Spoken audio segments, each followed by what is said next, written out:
السلام عليكم ورحمة الله وبركاته. نحمده ونصلي على رسوله الكريم. أما بعد فقد قال الله تعالى في كلامه المجيد وفي فرقانه الحميد. أعوذ بالله من الشيطان الرجيم. بسم الله الرحمن الرحيم. وما أرسلناك إلا رحمة للعالمين. بارك الله لنا ولكم في القرآن العظيم، ونفعنا وإياكم بالآيات والذكر الحكيم. اللهم صل على محمد وعلى آل محمد كما صليت على إبراهيم وعلى آل إبراهيم إنك حميد مجيد. اللهم بارك على محمد وعلى آل محمد كما باركت على إبراهيم وعلى آل إبراهيم إنك حميد مجيد. আলহামদুলিল্লাহ, দিনাজপুর কাঞ্চন কলোনি এলাকাবাসীর উদ্যোগে অধ্যকার আয়োজিত আজিমুশান মিলাদুন নবী মাহফিলের অত্যন্ত শ্রদ্ধেয়ভাজন সভাপতি, প্রধান অতিথি, বিশেষ অতিথি, প্রধান বক্তা, মুআজ্জাজ মুকাররম উলামা ইকরাম, সর্বস্তরের প্রাণ প্রিয় মুসলমান ভাইয়েরা, কলিজার টুকরা যুবক ভাইয়েরা, পর্দার আলের আমার অত্যন্ত শ্রদ্ধেয়া সম্মানিতা মা ও বোনেরা, আল্লাহ তাআলার বিশেষ দয়া, মায়া আর ভালোবাসা, তার ফজল করম আর মেহেরবানি, যেই আল্লাহ রব্বুল আলামিন আমাদেরকে সকলকে দয়া করে, মায়া করে, ভালোবেসে তার ফজল করম আর মেহেরবানিতে আজিমুশান নবীজি সাল্লাল্লাহু আলাইহি ওয়াসাল্লামের মিলাদুন নবী মাহফিলে আসার, বসার, বয়ান শোনার তৌফিক দান করলেন। এজন্য আমরা মহান আল্লাহ রব্বুল আলামিনের দরবারে শুকরগুজার হচ্ছি। সকলেই জবান খুলে পড়েন আলহামদুলিল্লাহ। সম্মানিত উপস্থিতি, আজকের আজিমুশান মিলাদুন নবী মাহফিলে আমার আলোচ্য বিষয় হলো প্রিয় নবী মুহাম্মদ সাল্লাল্লাহু আলাইহি ওয়াসাল্লামের জীবনী। মুহাম্মদ সাল্লাল্লাহু আলাইহি ওয়াসাল্লামের জীবনী থেকে আমরা আলোচনা শুনব। নবীজি সাল্লাল্লাহু আলাইহি ওয়াসাল্লামের জীবনী থেকে আমরা যদি আলোচনাগুলো শুনে আমাদের জীবনে বাস্তবায়ন করতে পারি, আমল করতে পারি, তাহলে আমাদের জীবনটা উজালা হয়ে যাবে।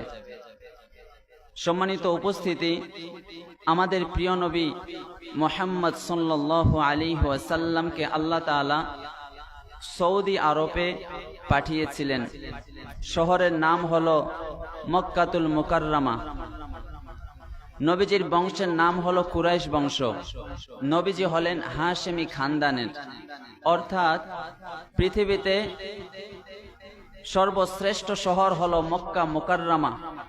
পৃথিবীতে সর্বসেরা বংশ হলো কুরাইশ বংশ, সর্বশ্রেষ্ঠ খানদান হলো হাশেমি খানদান। আল্লাহ তাআলা নবীজি সাল্লাল্লাহু আলাইহি ওয়াসাল্লামকে পৃথিবীর সেরা শহরে, সেরা বংশে, সেরা খানদানে রহমত করে পাঠিয়েছেন। পড়েন সুবহানাল্লাহ।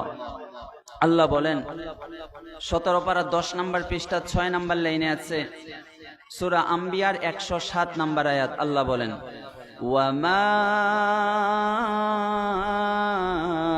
আরসালনাকা ইল্লা রাহমাতাল লিল আলামিন। আল্লাহ বলেন নবী, আমি আপনাকে বিশ্ব জগতের জন্য রহমত করে পাঠিয়েছি। পড়েন সুবহানাল্লাহ। নবীজি সাল্লাল্লাহু আলাইহি ওয়াসাল্লামকে শুধু মানুষের জন্য আল্লাহ পাঠান নাই, শুধু জিন জাতির জন্য পাঠান নাই। নবীজি সাল্লাল্লাহু আলাইহি ওয়াসাল্লামকে আল্লাহ পাক সমগ্র পৃথিবীর জন্য রহমত স্বরূপ পাঠিয়েছেন। গাছপালা, তরুলতা, পাহাড় পর্বত, নদী নালা, পৃথিবীতে যত মাখলুক আছে, আসমান জমিন, জিন জাতি, মানুষ জাতি, সবার জন্য আল্লাহ তাআলা নবীজিকে রহমত করে পাঠিয়েছেন। পড়েন সুবহানাল্লাহ। রহমাতাল লিল আলামিন। আলম এক বচন মানে জগৎ, আর আলামিন বহু বচন মানে বিশ্ব জগৎ।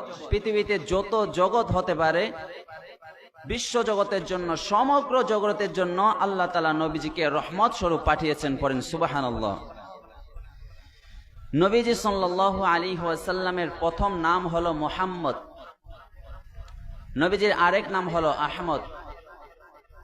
হাদিসের কিতাব মুয়াত্তা ইমাম মালিক, মুয়াত্তা ইমাম মালিকের 1832 নম্বর হাদিসের বর্ণনা।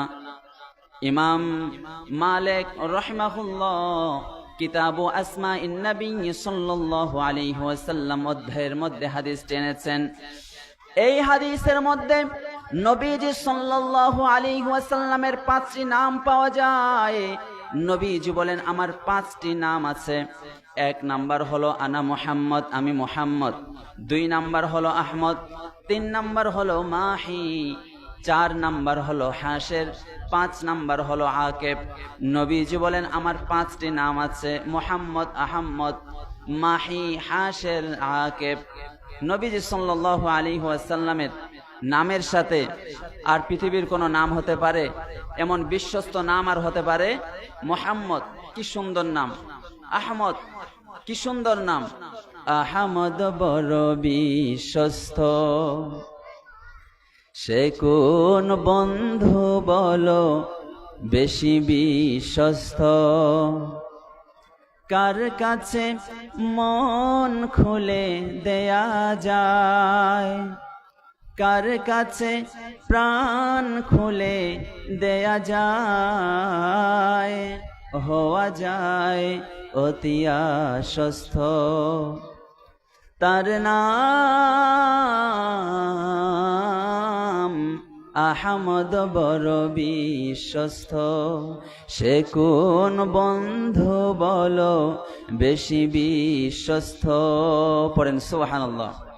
নবীজির নাম মুহাম্মদ, নবীজির নাম আহমদ। নবীজি সাল্লাল্লাহু আলাইহি ওয়াসাল্লামের পিতার নাম আব্দুল্লাহ। নবীজি সাল্লাল্লাহু আলাইহি ওয়াসাল্লামের মায়ের নাম হযরত আমিনা। নবীজি সাল্লাল্লাহু আলাইহি ওয়াসাল্লামের দাদার নাম হলো আব্দুল মুত্তালিব।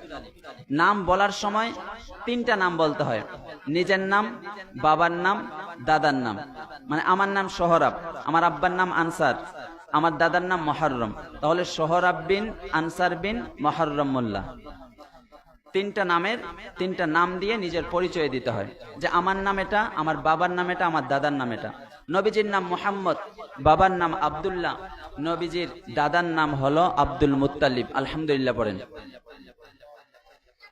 নবীজি সাল্লাল্লাহু আলাইহি ওয়াসাল্লামের পিতা হযরত আব্দুল্লাহ, নবীজির মাতা হযরত আমেনা, তাদের বিয়ে বন্ধনে আবদ্ধ হয়েছিল। মাত্র 7 দিন সংসার করেছিল। এই 7 দিনের ব্যবধানে আল্লাহ তাআলা হযরত আমেনার গর্ভে নবীজি সাল্লাল্লাহু আলাইহি ওয়াসাল্লামকে দান করেছিলেন। পড়েন সুবহানাল্লাহ। শুধুমাত্র 7 দিন ঘর সংসার করেছেন। এরপরে হযরত আব্দুল্লাহ ব্যবসার কাজে চলে গিয়েছেন, ব্যবসা করতে চলে গিয়েছেন। ফেরার পথে যখন নবীজি সাল্লাল্লাহু আলাইহি ওয়াসাল্লাম মায়ের পেটে 2 মাসের অথবা 6 মাসের, আসার পথে তুফিয়া ওয়ালিদুহু, নবীজি সাল্লাল্লাহু আলাইহি ওয়াসাল্লামের বাবা ইন্তেকাল করলেন। নবীজি প্রথম এতিম হয়ে গেলেন।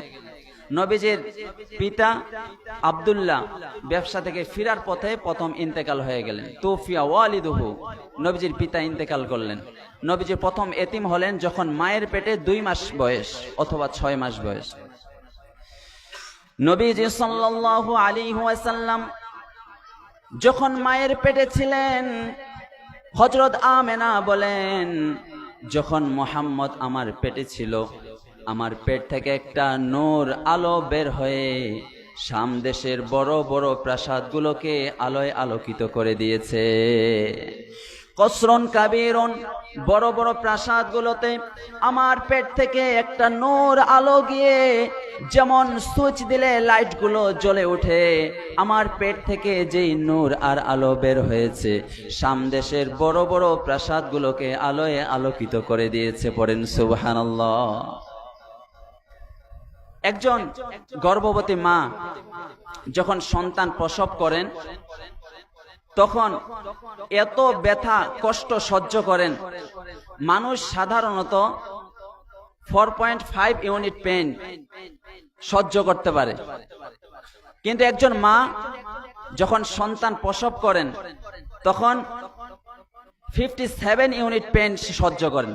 অর্থাৎ 20টি হাড় ভেঙে দিলে যত কষ্ট একজন মা যখন সন্তান প্রসব করেন তত কষ্ট। কিন্তু হযরত আমেনা বলেন, যখন মুহাম্মদ নবী আমার পেটে এসেছিল আমার পেট ব্যথা কখনো করে নাই। যখন প্রসব করেছি ওই যে প্রসব বেদনার কষ্ট আমি একটুও অনুভব করে নাই। পড়েন সুবহানাল্লাহ। একটুও কষ্ট অনুভব করেননি। নবীজি সাল্লাল্লাহু আলাইহি ওয়াসাল্লাম সবার জন্য রহমত, মায়ের জন্য রহমত, মায়ের পেটের জন্য রহমত, সবার জন্য রহমত, শাম দেশের জন্য রহমত, সৌদি আরবের জন্য রহমত, বাংলাদেশের জন্য রহমত, তামাম পৃথিবীতে আল্লাহ তাআলার যত মাখলুক রয়েছে সবার জন্য আল্লাহ তাআলা রহমত স্বরূপ পাঠিয়েছেন। পড়েন সুবহানাল্লাহ। তাই আল্লাহ বললেন, ওয়ামা আরসালনাকা ইল্লা রাহমাতাল লিল আলামিন। পড়েন আল্লাহু আকবার। ও নবী, আমি আপনাকে বিশ্ব জগতের জন্য রহমত করে পাঠিয়েছি, সবার জন্য রহমত। আমরা বিশ্ব নবী সাল্লাল্লাহু আলাইহি ওয়াসাল্লামের ধারাবাহিক জীবনী শুনবো। আপনাদের মনোযোগ আছে তো? আমরা যদি ধারাবাহিক শুনি তাহলে এই যে মিলাদুন নবীর মাহফিলটা সফল হয়ে যাবে। নবীজির আলোচনা, কিভাবে তিনি জন্মগ্রহণ করলেন, কিভাবে বড় হলেন। তাহলে এখনো নবীজি সাল্লাল্লাহু আলাইহি ওয়াসাল্লাম জন্মগ্রহণ করেননি, এখনো মায়ের পেটে। নবীজি সাল্লাল্লাহু আলাইহি ওয়াসাল্লাম যেই বছরে তিনি জন্মগ্রহণ করেছিলেন সেই বছরকে বলা হয় আমুল ফিল। কি বলা হয়? আমুল ফিল। সূরা ফিল আছে না নাই? আলাম তারা কাইফা ফাআলা রাব্বুকা বিআসহাবিল ফিল। ইয়ামেনের বাদশা আব্রাহার তার হস্তি বাহিনী সহ, সেনাবাহিনী সহ কাবা ঘরকে ধ্বংস করে দেওয়ার জন্য, কাবা শরীফকে ভেঙে দেওয়ার জন্য, সবাইকে মুশরিক বানার জন্য তারা এসেছিল। কিন্তু আল্লাহ তাআলা তাদেরকে ধ্বংস করে দিয়েছেন। আল্লাহ তাআলা নবীজিকে সেই ঘটনাটি জানিয়ে দিয়েছেন, আমুল ফিলের ঘটনা। অর্থাৎ নবীজি যেই বছরে জন্মগ্রহণ করেছেন, আল্লাহ বলেন, আলাম তারা কাইফা ফাআলা রাব্বুকা বিআসহাবিল ফিল। নবী, আপনি কি দেখেন নাই আল্লাহ তাআলা হস্তি বাহিনীর সাথে কেমন আচরণ করেছেন?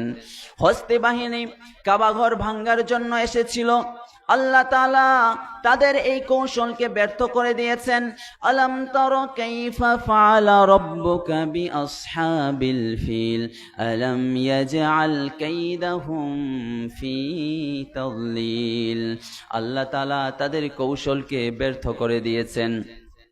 ওয়া আরসালা আলাইহিম তয়রান আবাবিল, আল্লাহ তাআলা আবাবিল পাখি প্রেরণ করেছিলেন, পাঠিয়েছিলেন। আবাবিল পাখি মানে ঝাঁকে ঝাঁকে আল্লাহ তাআলা পাখি পাঠিয়েছিলেন। তারমিহিম বিহিজারাতিম মিন সিজিল, হিজার মানে হলো পাথর, সিজিল মানে হলো পাকা মাটি, পাকা মাটির পাথর তাদের পায়ের মধ্যে ছিল। একটা ঝাঁকে ঝাঁকে পাখি উপরে, আর ইয়ামানের আব্রাহার হস্তি বাহিনী কাবাঘর ধ্বংস করার জন্য এসেছে। একটা পাখির পায়ে 3টা করে পাথর ছিল। কয়টা করে পাথর ছিল? 3টা করে পাথর ছিল। উপর থেকে পাখিগুলো একটা করে পাথর ফেলতো, আর ওই পাথর যার শরীরের মধ্যে লাগতো ফাজআলাহুম কাআসফিম মাকুল, ভূষিত, যেমন ভুসিকে খেয়ে ফেললে যেমন যেমন চূর্ণ বিচূর্ণ হয়ে যায়, তাদেরকে যাদের উপরে এই পাথর পড়েছিল তারা খেয়ে ফেলা ভুসির মতো হয়ে গিয়েছিল। পড়েন সুবহানাল্লাহ। কাবাঘর ধ্বংস করার জন্য এসেছে আল্লাহ তাআলা। আলাম তারা কাইফা ফাআলা রাব্বুকা বিআসহাবিল ফিল, তাদের সাথে কেমন আচরণ করেছে, যে পাখির পায়ে ছোট্ট ছোট্ট পাকা মাটির পাথর দিয়ে তাদেরকে ধ্বংস করে দিয়েছে। পাথরগুলো ফেলে যার গায়ে লাগে সে খেয়ে ফেলা ভুসির মতো হয়ে যায়। পড়েন সুবহানাল্লাহ। এটাকে বলা হয় আমুল ফিল। আমুল ফিলে নবীজি সাল্লাল্লাহু আলাইহি ওয়াসাল্লাম সেই বছর জন্মগ্রহণ করেছিলেন। সেটা ছিল সন হিসাবে 571 খ্রিস্টাব্দ। কত খ্রিস্টাব্দ? 571 সন ইংরেজি। নবীজি সাল্লাল্লাহু আলাইহি ওয়াসাল্লাম যেই দিন জন্মগ্রহণ করেছিলেন সেই দিনটা ছিল সোমবারের দিন। কোন দিন? সোমবারের দিন।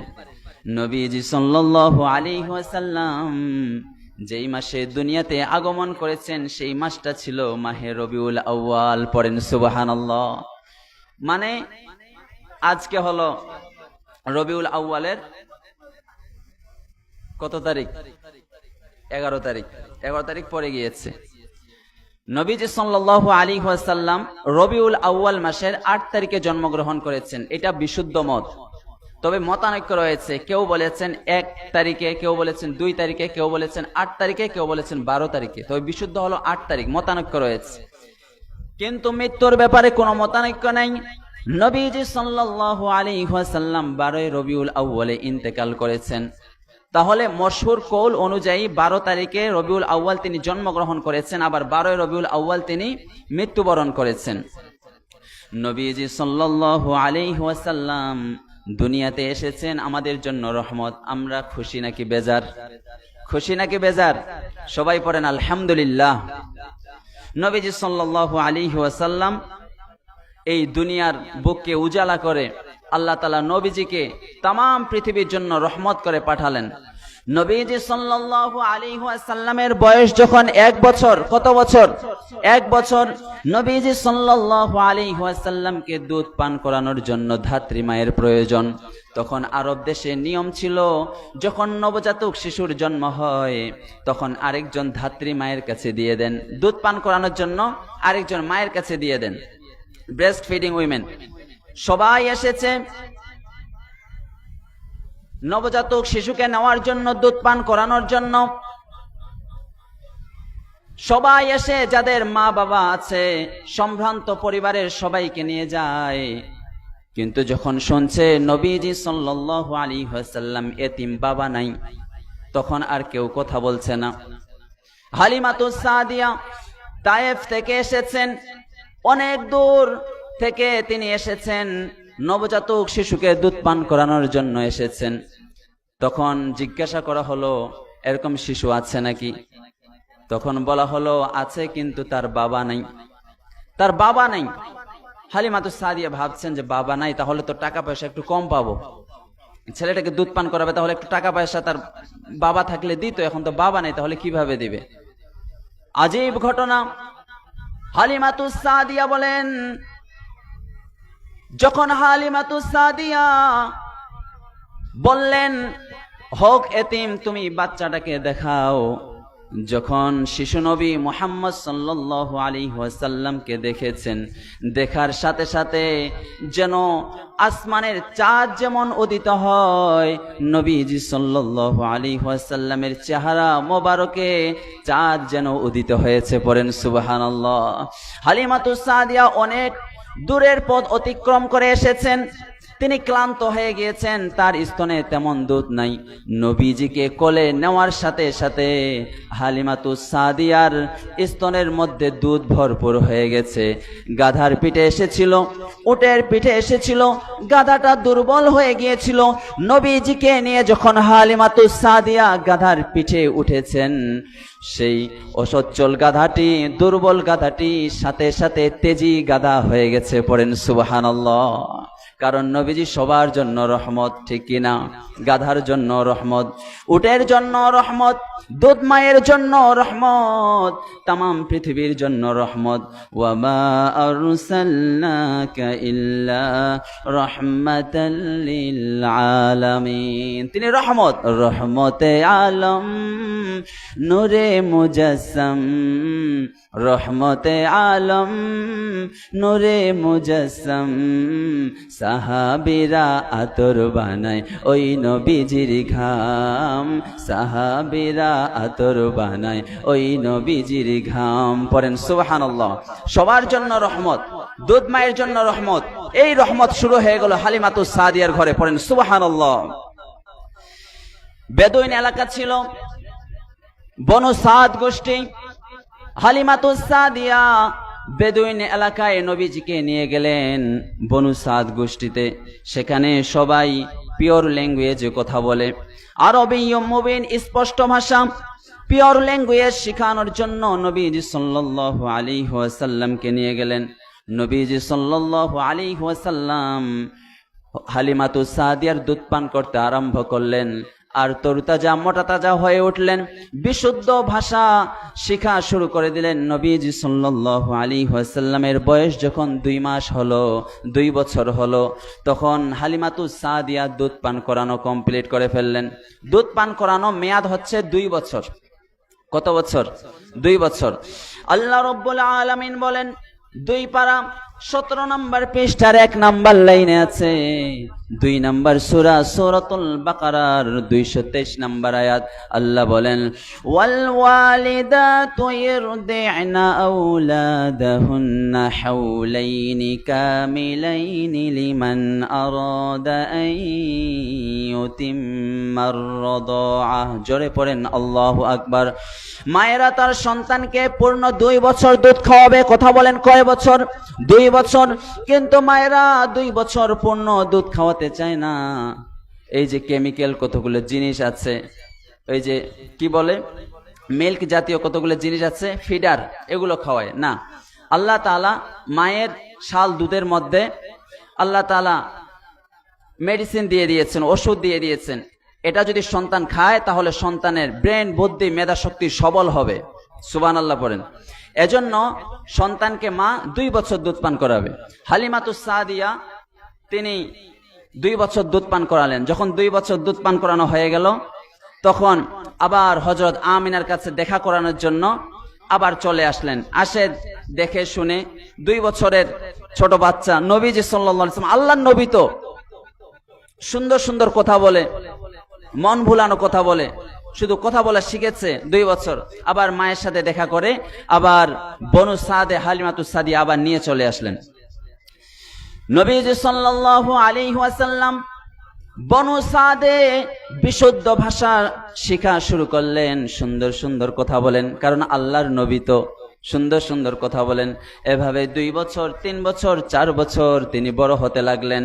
এলাকায় যত ছেলে ছিল সবার থেকে সুন্দর ছেলে ছিল আমার নবী, পেয়ারা নবী মুহাম্মদ সাল্লাল্লাহু আলাইহি ওয়াসাল্লাম। নবীজি সাল্লাল্লাহু আলাইহি ওয়াসাল্লাম সব ছেলেদের থেকে একটু আলাদা ছিল, সবার থেকে আলাদা, সবার থেকে ভদ্র, সুষ্ঠু, শান্ত। সুবহানাল্লাহ পড়েন।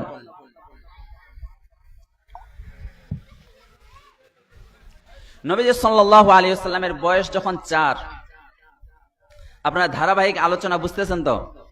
নবীজি সাল্লাল্লাহু আলাইহি ওয়াসাল্লামের বয়স যখন 4, তখন নবীজি সাল্লাল্লাহু আলাইহি ওয়াসাল্লামের শক্কে সদর হয়েছিল। এটাকে উর্দু ও ফার্সিতে বলা হয় সিনাচাক, এটাকে আধুনিক ভাষায় বলা হয় ওপেন হার্ট সার্জারি। নবীজি সাল্লাল্লাহু আলাইহি ওয়াসাল্লামের বয়স যখন 4 বছর তখন তার ওপেন হার্ট সার্জারি হয়েছিল। এটা দুনিয়ার কোন ডক্টর ওপেন হার্ট সার্জারি করেছে এমনটা না, ডক্টর ছিল জিবরাইল আলাইহিস সালাম। পড়েন আল্লাহু আকবার। নবীজি সাল্লাল্লাহু আলাইহি ওয়াসাল্লামের বয়স যখন 4 বছর, নবীজি সাল্লাল্লাহু আলাইহি ওয়াসাল্লামের সিনা চাক হয়েছিল, ওপেন হার্ট সার্জারি হয়েছিল। জিবরাইল আলাইহিস সালাম হলেন ডাক্তার। বন্ধুরা আমার, হাদিসের কিতাব মুসলিম, সহিহ মুসলিম শরীফের 302 নম্বর হাদিসের বর্ণনা। ইমাম মুসলিম আল ঈমান অধ্যায়ের মধ্যে হাদিসটি এনেছেন। হাদিসটি বর্ণনা করেছেন আনাস বিন মালিক রাদিয়াল্লাহু আনহু। আনাস ইবনে মালিক রাদিয়াল্লাহু আনহু আন্না রাসূলুল্লাহ সাল্লাল্লাহু আলাইহি ওয়াসাল্লাম আতাহু জিবরিলু ফাস্তাখরাজাল কলবা ফাস্তাখরাজা মিনহু আলাকাতান। জিবরাইল আলাইহিস সালাম নবীজি সাল্লাল্লাহু আলাইহি ওয়াসাল্লামের কাছে আসলেন। ওয়া হুয়া ইয়ালআবু মাল গিলমানে, তখন নবীজি শিশুদের সাথে খেলাধুলা করছেন, মানে সাথী ভাইদের সাথে খেলাধুলা করছেন। জিবরাইল আলাইহিস সালাম নবীজিকে এভাবে ধরলেন। ফাআখাযাহু ফাসরাহু ফাশাক্কা আন কলবিহি, নবীজিকে ধরে মাটিতে শুইয়ে দিলেন। শুইয়ে দেওয়ার পরে তার বুকটা চিরে ফেললেন। চিরে ফেলার পরে ফাস্তাখরাজাল কলবা, নবীজির অন্তর মোবারককে বের করে নিলেন। ফাস্তাখরাজ মিনহু আলাকাতান, এরপরে একটা রক্তপিণ্ড ছিল, রক্তপিণ্ডটা বের করে নিলেন। বের করে নেওয়ার পরে জিবরাইল আলাইহিস সালাম বলেন, ফাকালা হাযা হাযুশ শাইতানি মিনকা, এটা হলো শয়তানের অংশ। আমাদের অন্তরের মধ্যেও কিন্তু একটা শয়তানের অংশ আছে। নবীজির অন্তর থেকে জিবরাইল আলাইহিস সালাম এই সন্তানের রক্তপিণ্ডটাকে বের করে নিলেন। সুম্মা গসালাহু ফি তাসনিন মিন যাহাবিন বিমা'i জামজামা, জিবরাইল আলাইহিস সালাম একটা স্বর্ণের পাত্রের মধ্যে নবীজির অন্তরটাকে রাখলেন। পড়েন আল্লাহু আকবার। নবীজির অন্তরটাকে তো বের করে নিয়েছেন, একটা স্বর্ণের পাত্রের মধ্যে রাখলেন। বিমা'i জামজামা, জমজমের পানি দিয়ে ধৌত করলেন। সুম্মা লামাহু সুম্মা আ'াদাহু ফি মাকানিহি, নবীজির অন্তরের মধ্যে আবার নবীজির বুকের মধ্যে আবার নবীজির অন্তরটাকে বসিয়ে দিলেন। এই দেখে শিশুরা কিন্তু নিজ চোখে দেখছিল। ওয়াজা আল গিলমান ইয়াসাউনা ইলা উম্মিহি ইয়ানি যিরাহু, শিশুরা দৌড়ে নবীজি সাল্লাল্লাহু আলাইহি ওয়াসাল্লামের দুধ মায়ের কাছে দৌড়ে গেলেন, মানে হালিমাতু সাদিয়ার কাছে দৌড় দিয়ে গেলেন। ফাকালু ইন্না মুহাম্মাদান কদ কুতিলা, শিশুরা নবীজির দুধ মা হালিমাতু সাদিয়াকে গিয়ে বললেন, মুহাম্মদকে একজন কতল করে ফেলেছে, একজন তাকে হত্যা করে ফেলেছে। কদ কুতিলা মুহাম্মদ, এটা শোনার পরে ফাস্তাকমালুহু, সবাই দৌড়ে গেলেন নবীজি, শিশু নবী 4 বছরের নবী মুহাম্মদ সাল্লাল্লাহু আলাইহি ওয়াসাল্লামের কাছে। ওহুয়া মুনতাকাউল লাউনি, সবাই গিয়ে দেখেন নবীজি সাল্লাল্লাহু আলাইহি ওয়াসাল্লামের চেহারাটা ভয়ে বিবর্ণ হয়ে আছে। রাবি বর্ণনাকারী সাহাবী আনাস রাদিয়াল্লাহু আনহু বলেন, ওয়াকাদ কুনতু আরা আসর যালিকাল মিখিয়াতি ফি সাদরিহি, আমি নবীজির বুকে এই ওপেন হার্ট সার্জারির দাগ মোবারক দেখেছি। পড়েন সুবহানাল্লাহ। নবীজি খুব লজ্জাশীল ছিলেন। নবীজিকে এভাবে জিবরাইল আলাইহিস সালাম শুইয়ে দিয়ে তার সিনা মোবারক এভাবে চিরে দিয়ে অন্তরটাকে বের করে আবার সেট করে দিলেন। নবীজি লজ্জাশীল ছিলেন, খুব লজ্জা পেয়েছিলেন এবং তার চেহারা ভয়ে বিবর্ণ হয়ে গিয়েছিল। বন্ধুরা আমার, নবীজির লজ্জা কেমন ছিল জানেন নাকি? হাদিসের কিতাব বুখারী, সহিহ বুখারী শরীফের 3562 3562 নম্বর হাদিসের বর্ণনা। ইমাম বুখারী কিতাবুল মানাকিব অধ্যায়ের মধ্যে হাদিসটি এনেছেন। নবীজি সাল্লাল্লাহু আলাইহি ওয়াসাল্লামের লজ্জা কেমন ছিল? আশাদ্দু হায়ান মিনাল আযরা'i ফি খিদরিহা, একজন কুমারী মেয়ে যে এখনো ছেলেদের সাথে কথা বলে নাই, ছেলেদের সাথে উঠা বসা করে নাই, সে তার একান্ত ঘরের মধ্যেই ছিল, এখনো ছেলেদের সাথে উঠা বসা নাই। এই কুমারী মেয়ের কেমন লজ্জা! এই কুমারী মেয়ের লজ্জার চাইতেও আমার নবী, প্যারা নবী মুহাম্মদ সাল্লাল্লাহু আলাইহি ওয়াসাল্লামের বেশি লজ্জা ছিল। জোরে করে পড়েন সুবহানাল্লাহ। কুমারী মেয়েদের চাইতেও নবীজির লজ্জা ছিল। এখন তো আমাদের সমাজের মেয়েদের লজ্জা টজ্জা নাই, একটা প্যান্ট পরে আর একটা ফতুয়া পরে গেঞ্জি পরে ঘুরে আছে না নাই, লজ্জা টজ্জা সব চলে গিয়েছে। অথচ নবীজি পুরুষ, নবীজি তো নারী নন, নবীজির লজ্জা ছিল কুমারী মেয়ের চাইতেও বেশি। এজন্য আমার মায়েরা, আমার বোনেরা, আপনারা আমাকে মহব্বত করেন। আমি শুনেছি কাঞ্চন কলোনি শাহী মসজিদের কমিটির লোকেরা আমাকে বলেছে যে আমার মায়েরা বোনেরা আমাকে মহব্বত করেন। এজন্য লজ্জা আনতে হবে, নিজের মধ্যে লজ্জা আনতে হবে, আমাদেরকে লজ্জাশীল হতে হবে। আল্লাহ তৌফিক দান করুক, পড়েন আমিন। নবীজি সাল্লাল্লাহু আলাইহি ওয়াসাল্লামের বয়স যখন 5 বছর, নবীজি সাল্লাল্লাহু আলাইহি ওয়াসাল্লামকে নবীজির ধাত্রী মা হালিমাতুস সাদিয়া আবার নিজের মা হযরত আমেনার কাছে নিয়ে আসলেন। যখন শোকে সদর দেখলেন, সিনা চাক দেখলেন, নবীজি মুহাম্মদ সাল্লাল্লাহু আলাইহি ওয়াসাল্লামের বুক মোবারক যখন বিদীর্ণ হওয়া দেখলেন, তখন হালিমাতুস সাদিয়া ভয় পেয়ে গেলেন, বললেন যে না, তার মায়ের কাছে ফিরিয়ে দেই। নবীজির বয়স যখন 5 বছর, নবীজি সাল্লাল্লাহু আলাইহি ওয়াসাল্লামকে হালিমাতুস সাদিয়া তার মা হযরত আমেনার কাছে ফিরিয়ে দিলেন। আর হালিমাতুস সাদিয়া হলেন ধাত্রী মা, দূত মা, আর আপন মা হলেন, জন্মদাতা মা হলেন হযরত আমিনা। একবার সাহাবীরা সহ নবীজি সাল্লাল্লাহু আলাইহি ওয়াসাল্লাম বসে আছেন, নবীজি বয়ান করছেন। এমন সময় দূর থেকে দেখতে পেলেন একজন বৃদ্ধা মহিলা আসছেন। কথাগুলো মনোযোগ দিয়ে শুনবেন। নবীজি সাল্লাল্লাহু আলাইহি ওয়াসাল্লাম সেই বৃদ্ধা মহিলাকে দেখে দাঁড়িয়ে নিজের গায়ের চাদর মোবারক সেই মহিলার জন্য বিছিয়ে দিলেন। সাহাবীরা দেখে অবাক হয়ে গেলেন। সাহাবীরা বলেন, ইয়া রাসূলুল্লাহ, ইয়া হাবিবাল্লাহ, আপনার গায়ের চাদর মোবারক এই বৃদ্ধার জন্য মাটিতে বিছিয়ে দিলেন বসার জন্য। আমাদেরকে কি আপনি বলবেন এই বৃদ্ধা মহিলা আপনার কে হয়? নবীজি সাল্লাল্লাহু আলাইহি ওয়াসাল্লাম বললেন, এই বৃদ্ধা মহিলা আমার হলেন তিনি মা, তিনি হলেন আমার দুধ মা। আমি 2 বছর তার দুধ পান করেছি, আবার 2 বছর তার সাথে থেকেছি। আমি বনু সাদে হালিমাতুস সাদিয়ার কাছে আরবি মুবিন, পিওর ল্যাঙ্গুয়েজ, বিশুদ্ধ ভাষা শিখেছি। তিনি আমার মা। নবীজি নিজের গায়ের চাদর মোবারক বিছিয়ে দিয়েছেন দুধ মায়ের জন্য। এজন্য মায়ের সম্মান কম নাকি বেশি? আমরা মায়ের দুধ পান করেছি, আমাদের শরীরের গায়ের চামড়া দিয়ে যদি মায়ের স্যান্ডেল, পায়ের জুতা বানিয়ে দেওয়া হয়, এরপরও মায়ের ঋণ শোধ হবে নাকি? এজন্য মায়ের সাথে সুন্দর ব্যবহার। নবীজি সাল্লাল্লাহু আলাইহি ওয়াসাল্লাম বলেছেন, এটা কখনো শোধ করা যাবে না, মায়ের ঋণ কখনো শোধ করা যাবে না।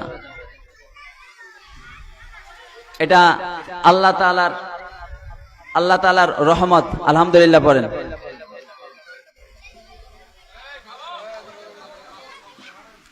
বৃষ্টি এটাও তো আল্লাহ তাআলার দান। এভাবে যে বৃষ্টি হবে এটা তো আমরা জানি না, এটাও আল্লাহ তাআলার রহমত। আলহামদুলিল্লাহ পড়েন। আমার ভাইয়েরা, কথাগুলো দিল দিয়ে বুঝবেন। নবীজি সাল্লাল্লাহু আলাইহি ওয়াসাল্লামের একটা চাদরের দাম পৃথিবীর সবকিছু বিক্রি করলেও তার দাম হবে নাকি? কিন্তু নিজের চাদর বিছিয়ে দিয়েছেন। নবীজি সাল্লাল্লাহু আলাইহি ওয়াসাল্লাম দুধ মাকে, ধাত্রী মাকে সম্মান করেছেন। নবীজি সাল্লাল্লাহু আলাইহি ওয়াসাল্লামের বয়স যখন 6 বছর, তখন হযরত আমেনার সাথে নবীজি সাল্লাল্লাহু আলাইহি ওয়াসাল্লাম বাবার কবর জিয়ারত করার জন্য গেলেন। জায়গাটার নাম হলো ইয়াসরিব। মদিনার আগের নাম হলো ইয়াসরিব। হাজী সাহেব চাচা তো গিয়েছেন, চাচা হজ করেছেন, মাশাআল্লাহ। তাহলে ইয়াসরিব, মদিনার আগের নাম কি? ইয়াসরিব। নবীজি সাল্লাল্লাহু আলাইহি ওয়াসাল্লাম, এই যে বৃষ্টি কমে গেছে, আলহামদুলিল্লাহ পড়েন, আলহামদুলিল্লাহ পড়েন।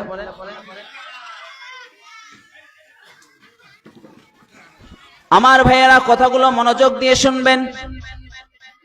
নবীজির বয়স যখন 6 বছর, প্রতি বছর হযরত আমেনা আব্দুল্লাহর কবর জিয়ারত করার জন্য যান। এবার নবীজিকে পেয়ে নবীজি সহ বাবার কবরও জিয়ারত করার জন্য গেলেন। নবীজির বাবা হযরত আব্দুল্লাহর কবর জিয়ারত করার জন্য গেলেন। 6 বছরের শিশু নবী মুহাম্মদ সাল্লাল্লাহু আলাইহি ওয়াসাল্লাম, নবীজি সাল্লাল্লাহু আলাইহি ওয়াসাল্লাম বাবার কবর মোবারক দেখে ঝাঁপিয়ে পড়লেন, অনেক কান্নাকাটি করলেন। হায়রে, যখন মায়ের পেটে 2 মাস বয়স, 6 মাস বয়স, তখন নিজের বাবাকে হারিয়েছেন, এতিম হয়ে গেছেন। আবার জিয়ারত করে হযরত আমেনা নবীজি সাল্লাল্লাহু আলাইহি ওয়াসাল্লামকে নিয়ে উটের পিঠিতে আসা শুরু করলেন। হযরত আমেনার দাসী ছিল উম্মে আইমান। কি নাম? উম্মে আইমান। আসার পথে মক্কা আর তায়েফের মাঝামাঝি আবওয়া নামক জায়গায় উট থেমে গেল। হযরত আমেনার পেটের ব্যথা শুরু হয়ে গেল। হযরত আমেনা বলেন, উটকে থামাও। উটকে থামানো হলো।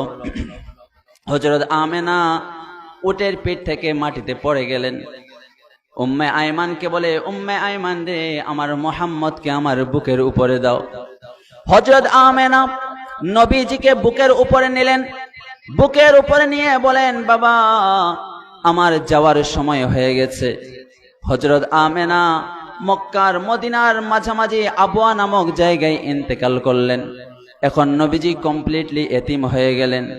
হায়রে, যখন মায়ের পেটে 2 মাস বয়স অথবা 6 মাস বয়স, তখন বাবাকে হারিয়েছেন। বাবার কবর প্রথম জিয়ারত করতে গিয়ে মাকে হারিয়ে দিয়েছেন। এখন নবীজি কমপ্লিটলি এতিম হয়ে গেছেন। হুদায়বিয়ার সন্ধির সময় 1400 সাহাবা, বন্ধুরা আমার, নবীজি মায়ের কবর জিয়ারত করার জন্য গিয়েছেন। আমরা তো মায়ের কবর জিয়ারত করি না। হায়রে, মুসলিম মা হওয়ার পরেও, মুসলিম বাবা হওয়ার পরেও মায়ের কবর জিয়ারত করি না। শুক্রবার আসে মায়ের কবরের সামনে যাই না, শুক্রবার আসে বাবার কবরের সামনে যাই না। নবীজি সাল্লাল্লাহু আলাইহি ওয়াসাল্লাম মায়ের কবর জিয়ারত করেছেন। বন্ধুরা আমার, হাদিসের কিতাব নাসাই, সুনানে নাসাই শরীফের 2034 নম্বর হাদিসের বর্ণনা। হাদিসটি বর্ণনা করেছেন বিখ্যাত সাহাবী হযরত আবু হুরায়রা।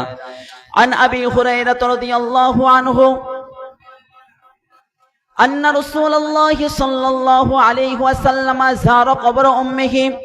হযরত আবু হুরায়রা বলেন, নবীজি সাল্লাল্লাহু আলাইহি ওয়াসাল্লাম তার মায়ের কবর জিয়ারত করলেন। নবীজি কাঁদলেন, সাহাবীদেরকে বললেন, সাহাবীরা, আমি আমার মায়ের কবরের সামনে দাঁড়িয়ে কাঁদবো, তোমরা কিন্তু কাঁদবে না। ফাবাকা ওয়া আবকা মান হাওলাহু, নবীজি কাঁদলেন। নবীজির কান্দা করা দেখে ওয়া আবকা মান হাওলাহু, নবীজির আশেপাশে যত সাহাবী ছিল সব সাহাবীরা নবীজির সাথে কান্দা করা শুরু করে দিলেন। নবীজি বলেন, সাহাবীরা, তোমরা কাঁদো কেন? আমি আমার মায়ের কবরের সামনে দাঁড়িয়ে কাঁদি, তোমরা কেন কাঁদো? সাহাবীরা বলেন, ইয়া রাসূলুল্লাহ, আপনি কাঁদলে আমরা আর সহ্য করতে পারি না। নবীজি সাল্লাল্লাহু আলাইহি ওয়াসাল্লাম মায়ের কবরের সামনে গিয়ে কেঁদেছেন, মায়ের জন্য দোয়া করেছেন। এজন্য বন্ধুরা আমার, যারা মাকে কবরে রেখে এসেছেন, আব্বাকে কবরে রেখে এসেছেন, মা বাবার কবর জিয়ারত করব, পড়েন ইনশাআল্লাহ। নবীজি সাল্লাল্লাহু আলাইহি ওয়াসাল্লাম এতিম হয়ে গেলেন। 6 বছর বয়সে বাবার কবর জিয়ারত করে আসার সময় এতিম হয়ে গেলেন। নবীজির বয়স যখন 8 বছর, নবীজির দাদা আব্দুল মুত্তালিব তিনিও ইন্তেকাল করলেন। তুফিয়া জাদ্দুহু, নবীজির দাদাও ইন্তেকাল করলেন। নবীজি মাকে হারালেন, বাবাকে হারালেন, এখন দাদাকেও হারালেন। এখন আছে নবীজির শুধু আবু তালিব, চাচা আবু তালিব। নবীজি সাল্লাল্লাহু আলাইহি ওয়াসাল্লাম চাচা আবু তালিবের কাছে মানুষ হওয়া শুরু করলেন। চাচা আবু তালেব যখন নবীজির 12 বছর বয়স, তখন নবীজি সাল্লাল্লাহু আলাইহি ওয়াসাল্লামকে নিয়ে শাম দেশে ব্যবসার কাজে চলে গেলেন। যখন শাম দেশে ব্যবসার কাজে নবীজি সাল্লাল্লাহু আলাইহি ওয়াসাল্লামকে নিয়ে আবু তালেব নিয়ে যাচ্ছিলেন, রাস্তার মাঝে একজন পাদ্রী বুহাইরা আর রাহেবের সাথে দেখা হয়ে গেল। বুহাইরা আর রাহেব দেখে 12 বছরের নবী মুহাম্মদ সাল্লাল্লাহু আলাইহি ওয়াসাল্লামকে দেখে চিনে ফেললেন। তিনি বললেন, আমি বছরের পর বছর এখানে ধ্যান করি, অপেক্ষা করি, একদিন তার চাচার সাথে মুহাম্মদ নবী এদিকে আসবে আর তার সাথে আমার দেখা হয়ে যাবে। বুহাইরা আর রাহেব বললেন, সায়াকুনু নাবিয়ান, ও আবু তালেব, তোমার এই ভাতিজা একদিন নবী হবে, এই ছেলে একদিন নবী হবে। ইহুদিরা যেন না জানে তুমি মুহাম্মদকে শাম থেকে মক্কায় নিয়ে যাও, ইহুদিরা যদি জানতে পারে তাহলে মেরে ফেলবে। আবু তালেব ব্যবসার কাজ তাড়াতাড়ি শেষ করে শাম থেকে আবার মক্কা মুকাররমায় চলে আসলেন। নবীজি সাল্লাল্লাহু আলাইহি ওয়াসাল্লামের বয়স যখন 13 বছর, কত বছর? 13 বছর। নবীজি সাল্লাল্লাহু আলাইহি ওয়াসাল্লাম 13 বছর থেকে উপার্জন করা শুরু করে দিলেন। আলহামদুলিল্লাহ পড়েন। আমাদের ছেলেরা তো এখন বেকার। আমাদের ছেলেরা কি বেকার? এই যে বেকার রাখার জন্য এখন নেশাকর হচ্ছে, আছে না নাই? এই যে গেমস খেলে, এগুলোর নামও তো আমি জানি না, এই জন্য বলতে পারলাম না। গেমস খেলে, এরপরে সবসময় খেলাধুলা করে, আর এই যে মোবাইল নিয়ে সারাক্ষণ মোবাইল নিয়ে পড়ে থাকে। নবীজি সাল্লাল্লাহু আলাইহি ওয়াসাল্লাম 13 বছর বয়সে উপার্জন করা শুরু করেছেন। নবীজির যখন 13 বছর বয়স, তখন তিনি ছাগল চড়ানো শুরু করলেন। কি চড়ানো? ছাগল চড়ানো শুরু করলেন। বন্ধুরা আমার, সহিহ বুখারী শরীফের হাদিসের বর্ণনা, সহিহ বুখারী শরীফে 2262 নম্বর হাদিসের বর্ণনা। ইমাম বুখারী কিতাবুল ইজারা অধ্যায়ের মধ্যে হাদিসটি এনেছেন। নবীজি বলেন, মা বাসাল্লাহু নাবিয়ান ইল্লা রাল গনাম, পৃথিবীতে যত শ্রেষ্ঠ মানুষ এসেছেন তার মধ্যে হলো নবীগণ। আল্লাহ তাআলা এমন কোন নবী পাঠান নাই যেই নবী ছাগল চড়ান নাই। ক্বালা আসহাবুহু আনতা ইয়া রাসূলুল্লাহ, সাহাবীরা বললেন, নবী আপনিও কি ছাগল চড়িয়েছেন নাকি? নবীজি সাল্লাল্লাহু আলাইহি ওয়াসাল্লাম বললেন, নাম, আমিও ছাগল চড়িয়েছি। কুনতু আরআহা আলা করারিতলি আহলি মক্কাতা, আমি অল্প কিছু টাকার বিনিময়ে, অল্প কিছু মুদ্রার বিনিময়ে মক্কাবাসীদের ছাগল চড়িয়ে দিতাম। পড়েন সুবহানাল্লাহ। নবীজি শিখিয়েছেন, কাজে কোনো লজ্জা নেই। 13 বছরের নবীজি ছাগল চড়িয়েছেন, উপার্জন করা শুরু করে দিয়েছেন। এজন্য আমাদের ছেলেগুলোকেও কাজে লাগিয়ে দিব। পড়ালেখার পাশাপাশি কি লাগিয়ে দিব? কাজে লাগিয়ে দেব। এখন এই কাজে না লাগানোর জন্য, পড়ালেখা মন দিয়ে না করানোর জন্য আমাদের ছেলেরা এখন বখাটে ছেলেতে পরিণত হচ্ছে। কথা বলেন ঠিক কি ঠিক না? সম্মানিত উপস্থিতি, কাজে কোনো লজ্জা নেই। এখন ছেলেরা একটু স্ট্যান্ডার্ড বয়, তারা আবার কাজ টাজ করবে নাকি, মানে নিজেকে ছোট সমঝে যে এই কাজটা আমি করব, এটা কি আমার কাজ না। যেই কাজটাই হোক, কাজটা ছোট হোক, এটা তোমার জন্য বড়। যে যেই কাজ করে সেই কাজটা তার জন্য বড়। যে রিক্সা চালায় তার জন্য এই কাজটা বড় কাজ। এই কাজ সবাই পারবে না। যে যেই কাজ করে, যে লেখালেখির কাজ করে সে লেখালেখির কাজ করবে। কেউ মাস্টার হবে, কেউ টিচার হবে, কেউ শিক্ষক হবে, কেউ শিক্ষিকা হবে, কেউ গভর্নর হবে, কেউ প্রেসিডেন্ট হবে, কেউ রিক্সাওয়ালা হবে, কেউ ভ্যানওয়ালা হবে, কেউ কুলিওয়ালা হবে, কেউ ফেরিওয়ালা হবে। এটা স্বাভাবিক। যে যেই কাজ করছেন, কোন কাজকে ছোট করে দেখা যাবে না। সবার দিক থেকে, যার যে যেটা কাজ করে তার দিক থেকে এই কাজটা বড়। নবীজি শিখিয়েছেন, কাজে কোনো লজ্জা নেই। সুলাইমান আলাইহিস সালামের একটা কৌল আছে, কর্মঠ লোক রাজা হবে, কিন্তু অলস চিরদিন প্রজাই থাকবে। কর্মঠ লোক কি হবে? রাজা হবে, কিন্তু অলস চিরদিন প্রজাই থাকবে।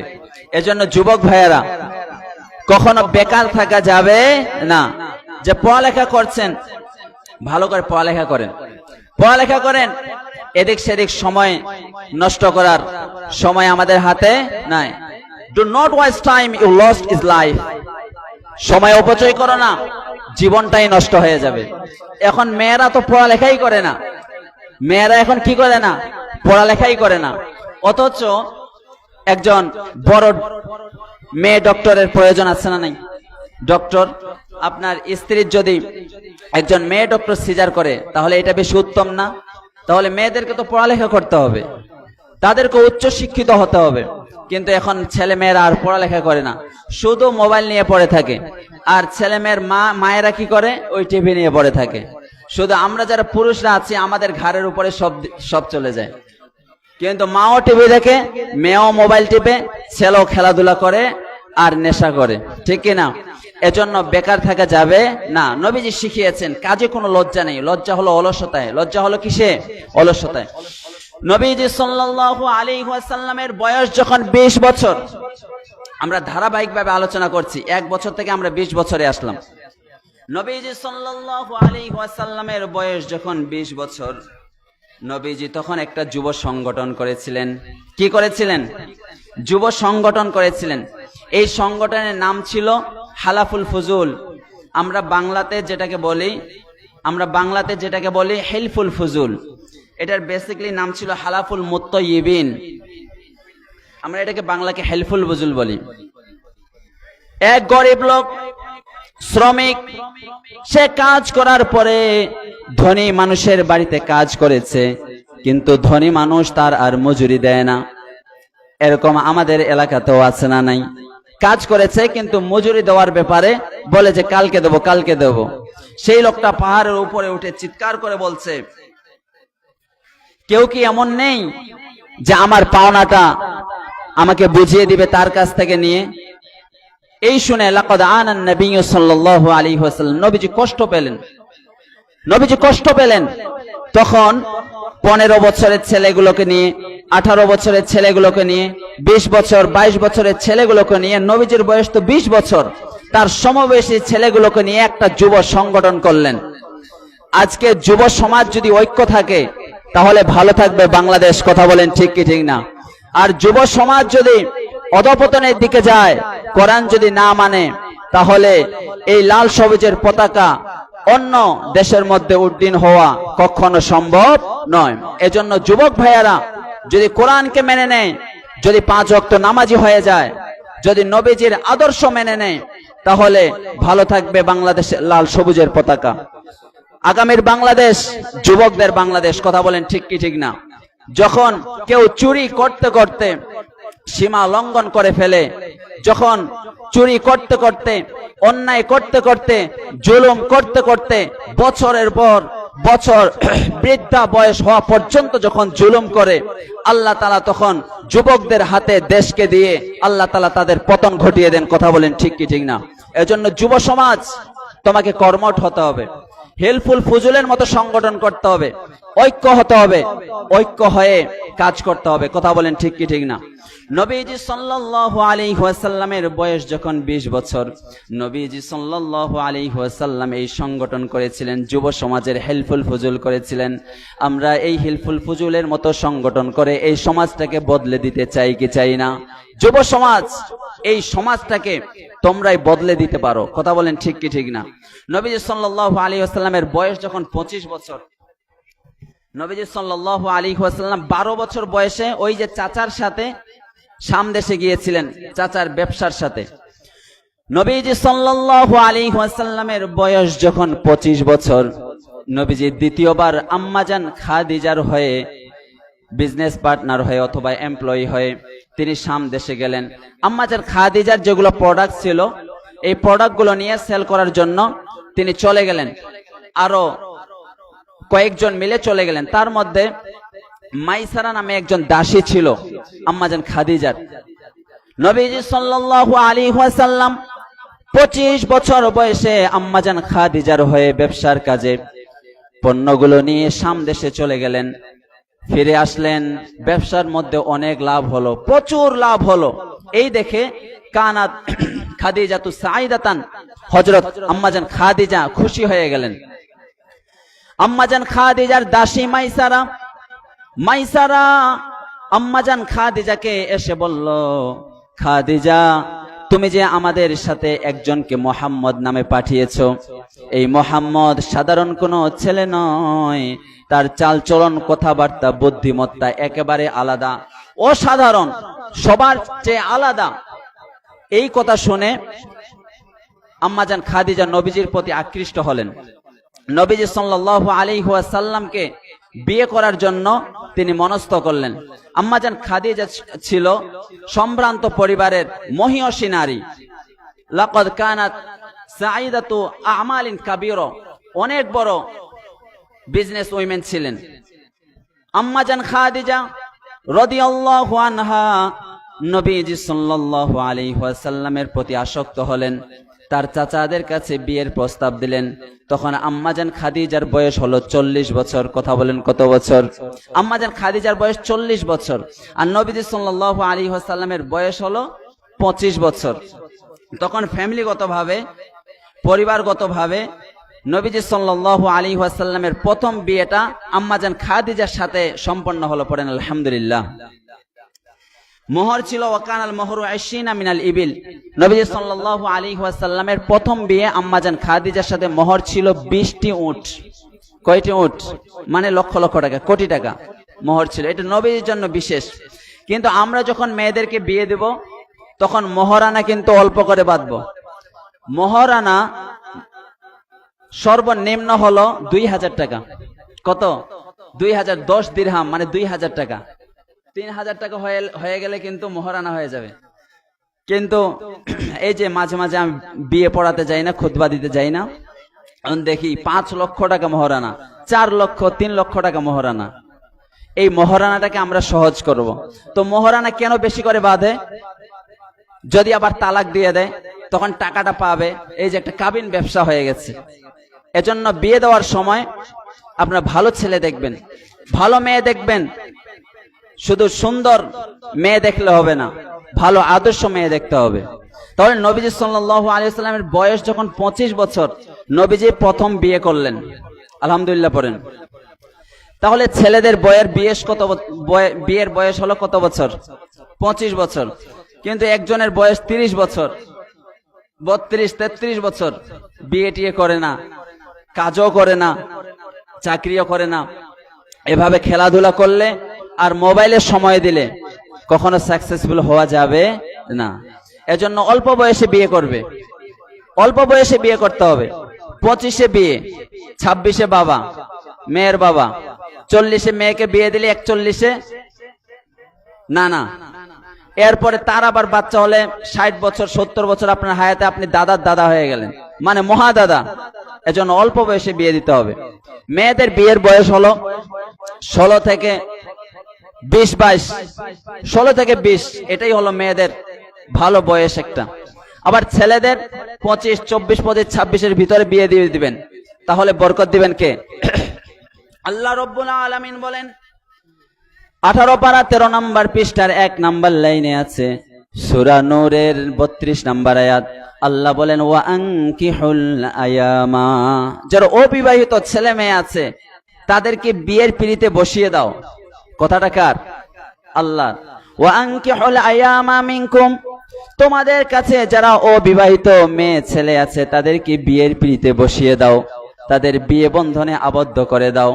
শুধু তাই নয়, আপনার বাড়িতে যে কাজের মেয়ে আছে, কাজের ছেলে আছে, ওয়াসসালিহিনা মিন ইবাদিকুম ওয়া ইমাইকুম, আপনার বাড়িতে যে দাস দাসী আছে, কাজের ছেলে কাজের মেয়ে আছে, তারা যদি একটু নেককার হয়, সচ্ছল হয়, তাদেরও বিয়ে করিয়ে দেন। মানে নিজের ছেলে মেয়েটার তো বিয়ে দিবেন, আবার যে কাজের ছেলে আছে কাজের মেয়ে আছে, একটু বেতন বেড়েছে, সচ্ছল হয়েছে, তাদেরও বিয়ের ব্যবস্থা করে দেন। তো একেবারে অসচ্ছল কোন রকম চলে, আল্লাহ বলেন ইয়াকুনু ফুকারা আইগুনিহিমুল্লাহু মিন ফাদলি, তারা যদি অভাবগ্রস্ত হয় আল্লাহ এই বিয়ের মাধ্যমে অভাব দূর করে দিবেন। পড়েন সুবহানাল্লাহ। বিয়ে করলেই বরকত। আলহামদুলিল্লাহ বলেন। বিয়ে করলেই কি বরকত। বিয়ে করবেন তো চাকরির বেতন বেড়ে যাবে, চাকরি তাড়াতাড়ি হয়ে যাবে। কথা বলেন ঠিক কি ঠিক না? এজন্য বিয়ে করবেন, সামর্থ্য হলেই বিয়ে করবেন। যুবক ভাইয়েরা 25 বছর বয়সে বিয়ে করবে। একটু চাকরি অল্প বেতন তো কি হয়েছে, বিয়ে করো, বরকত দিবেন কে? আল্লাহ বলেছেন ফানকিহু মা তাবা লাকুম মিনান নিসা, পৃথিবীতে যেই মেয়েটাকে তোমার পছন্দ হয় তাকে বিয়ে করো।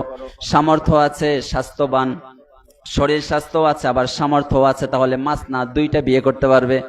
এরপরে আবার সামর্থ্য আছে, তুমি সুস্থ আছো, শারীরিক সুস্থ আছো, তাহলে সুলাসা 3য় বিয়ে করতে পারবে।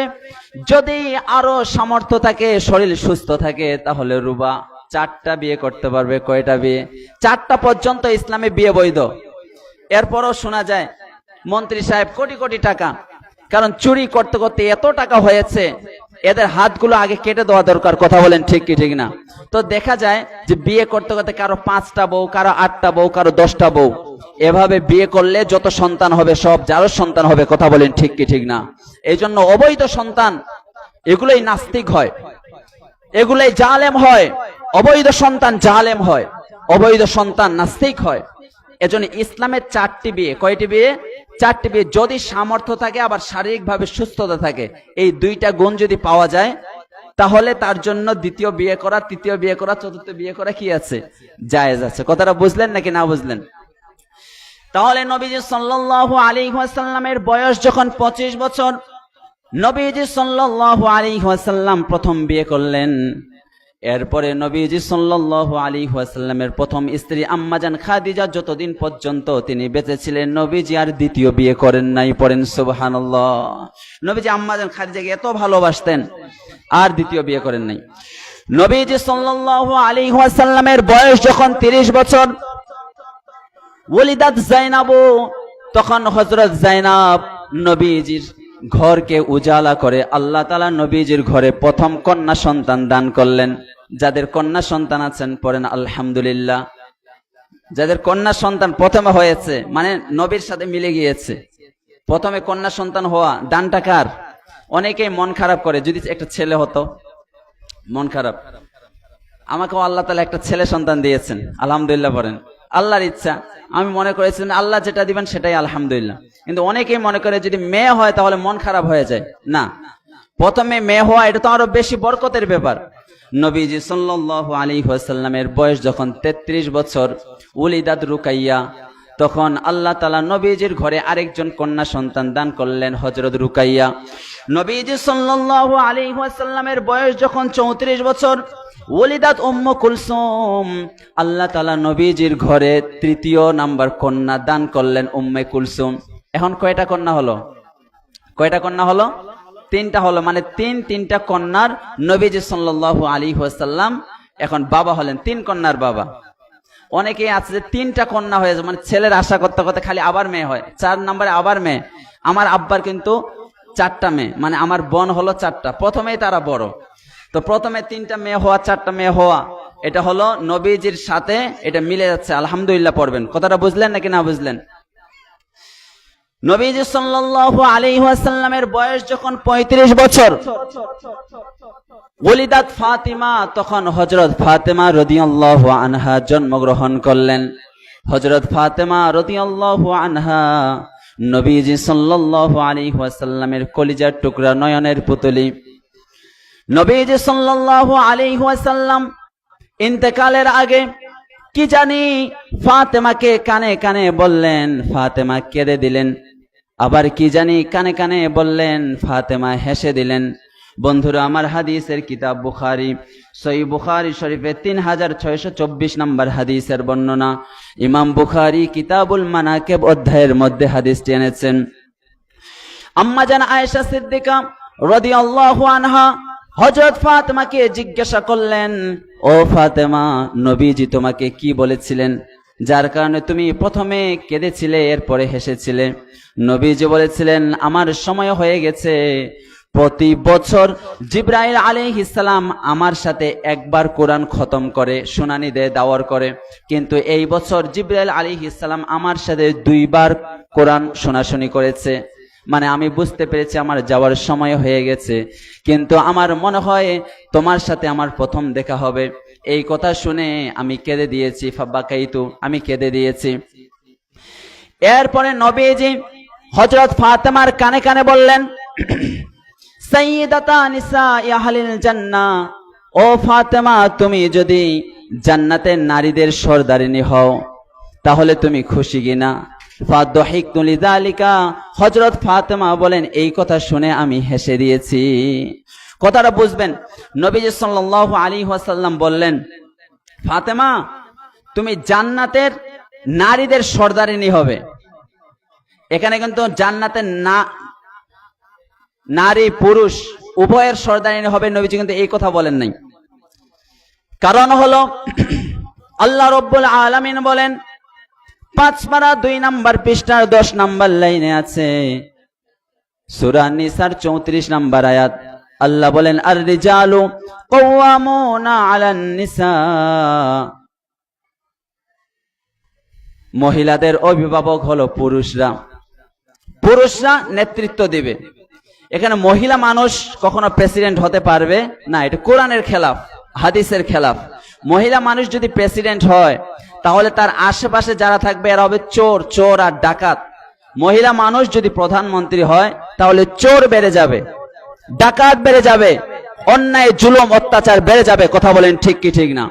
এজন্য আল্লাহ রাব্বুল আলামিন বলেন, আর রিজালু কাওয়ামুনা আলান নিসা, মহিলাদের অভিভাবক হলেন পুরুষরা, পুরুষরা মহিলাদেরকে সুরক্ষা দিবেন।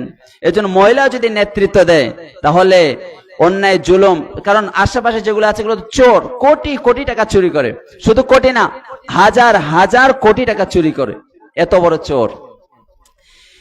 তাহলে এই হাদিস থেকে আমরা জানলাম, নবীজি বলেছেন, ও ফাতেমা, তুমি জান্নাতের নারীদের সরদারিনী হবে। ফাতেমা রাদিয়াল্লাহু আনহা হেসে দিলেন, মানে সে খুশি, নারীদের উপরে নেতৃত্ব দেওয়া তাতেই খুশি।